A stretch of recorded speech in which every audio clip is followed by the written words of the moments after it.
Мектеп оқушыларын бір мезгіл ыстық тамақпен қамтамасыз ету мәселесі күн тәртібінен түскен жоқ. Өйткені баланың дұрыс тамақтануы салауатты өмір салтының кепілі болмақ. Президент тапсырмасымен іске асып жатқан жұмыс Бәйдібек ауданында жүйелі түрде атқарылып келеді. Президент тапсырмасына сәйкес жаңа оқу жылынан бастап мектептерде 1-4 сынып оқушыларын бір мезгіл ыстық тамақпен тегін қамту қолға алынған болатын.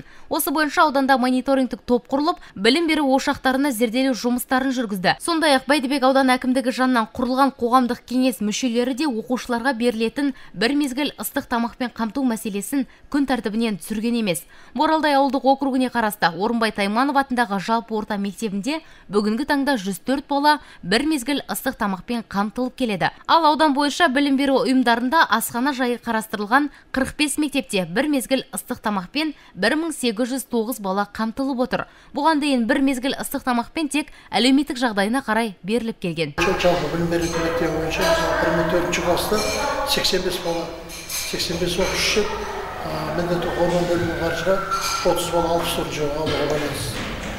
19 бала ше. Барлық жақсы, тамақ уақытылы келіп үлгеріп жатыр. Үзілістер үлгереді. Тамақтың сапасын өткізуіміз керек.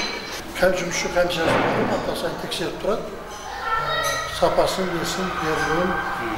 Оқушылар бірге класс жетекшілер, сынып жетекшілерге келеді.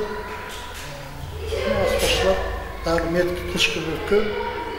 Сертификаттар бар. Бір мезгіл ыстық тамақпен қамту мәселесі бойынша Бәйдібек ауданында келеңсіздік орын алған емес. Ол бойынша құрылған мониторингтік топ аудандағы мектептерді толықтай аралап шығып, бір жүйеге келтіріп қойғаны бар. Кәсіпкерлермен кездесіп, түсіндірме жұмыстарын жүргізіп, ең бірінші кезекте мектеп асханасының ішкі тазалығы, санитарлық жағдайы және ыстық тамақтың уақытылы берілуін қолға алуды тапсырған болатын. Сондай-ақ тамақ берілетін ыдыстарды бір келкету әрі жаңартуды да кәсіпкерлер жолға қойған. Бізде 2 ауысымда балалар тамақ жеді.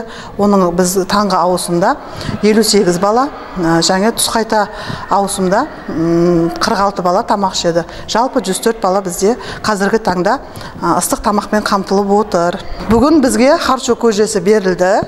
Ол харчо көжесіне витаминдерге өте бай. Оның құрамында жаңағы бүгінгі бір күндік менюіміздің ішінде алма кіреді, және жеміс жасалған компотымыз кіреді. Ыстық нанымыз бар. Дастархан басына жайғасқан балалар аспазшының нұсқаулығын күтіп ас ішуді бастайды. Астарын ішіп болған соң алғыстарын айтып, қолдарын жуып сыныптарына рет-ретімен барады. Бұл асхананың ережесі, тәртіптің белгісі. Балалар кеткен соң асхананың аспазшылары ыдыстарды жинап, арнайы бөлмеде жуып, санитарлық талаптың сақталуын жүзеге асыруда. Арайлым Апсағат, Ерлан Абзалұлы, Айғақ қоғамдық телеарнасының жаңалықтар қызметі.